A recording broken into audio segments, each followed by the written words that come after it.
Chris Widener, State Senator for this area. My family's farm is adjacent to this high school property. My parents graduated from the high school that's not up on the road anymore, and probably with many of the people here in this community.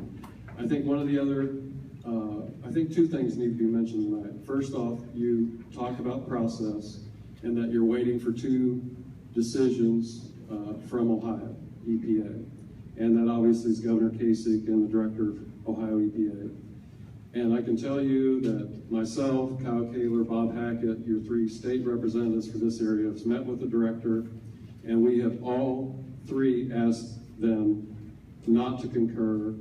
I believe earlier today you said they could say yes, no, no, yes. We've asked them to say no, no. And we'll continue to ask them to say no, no. And the reasons are this. First off, I agree with the township trustee who I knew his father, and he was fighting this fight for a quarter century, along with a lot of the rest of us in this room.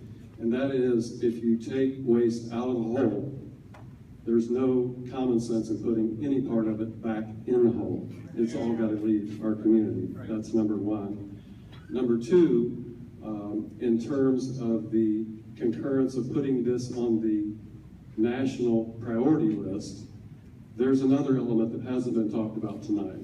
Because the two issues we're really facing here is we know there's a barrel fill there. We know it is either currently leaking or going to be leaking at some point in the future. And that's the reason why it's all got to be removed. The other thing that we haven't talked about tonight from a health standpoint, and I believe every comment tonight has been based on health as a reason for that, which is the primary reason. The second reason is that, which has already been talked about, that map back there behind the gentleman in the blue shirt. The largest single source aquifer in the entire United States of America is at stake. I represent Clark, Greene, and Madison County, so I can tell you I'm also speaking tonight not only for the people my parents grew up with here in German Township, but also the people in Greene County and the people on even further south in southwestern Ohio. Because the second issue that needs to be on record is this is about jobs. Because Mike McDormand, Tom Franzen, the mayor, other people that are trying to fight for retaining and creating new jobs here in our community each and every day, if the word gets out that we have a national priority listed site, that work is going to come to a halt. Because companies are going to be smart enough to say, we're not going to locate there if we have another choice. Particularly companies like I'm concerned about Dole Foods, which provides all the fresh green salad for McDonald's and many restaurants east of the Mississippi. Ryder Dairy, which is one of the largest dairies in the entire United States of America. Wolver Mustard, which is one of the largest mustard manufacturers. And I just named the three that are closest to this aquifer by geographic nature. There's more companies in Clark County, there's more companies in Greene County, and these people in this room work at those companies. So I think that both of those objections need to be listed in your notes from tonight's meeting, that it is health number one, which obviously you are concerned with as well, and we appreciate all your time and energy and all the years that US EPA has put into this project, but we're not there yet in terms of agreement with what the proper removal proposal is. Number two, it's also an economic development issue, and I believe that's why the governor and the Ohio EPA director has not asked you to list it on the national site yet, and I believe that's why they have not also concurred with 9A. I will grant you that the way I heard it explained earlier this afternoon, 9A with two liners, I believe as was described by the scientists, certainly would be a great landfill designed somewhere in the United States, but not over top of our aquifer that feeds the entire this country, the United States.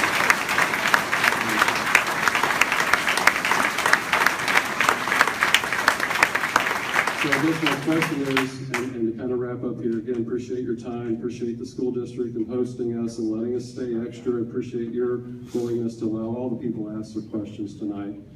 What does it take in the federal process to get US EPA to change the decision that's been made currently to 9A to go back to 4A?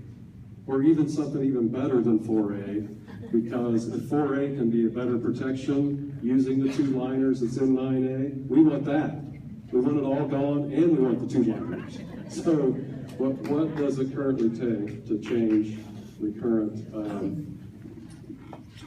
state of affairs in the US EPA? You know, I think this community has spoken very clearly, spoken very passionately, spoken in large numbers and at times in large volume about your position. So I think we hear you, and we will certainly take this back to my boss, who is the decision maker.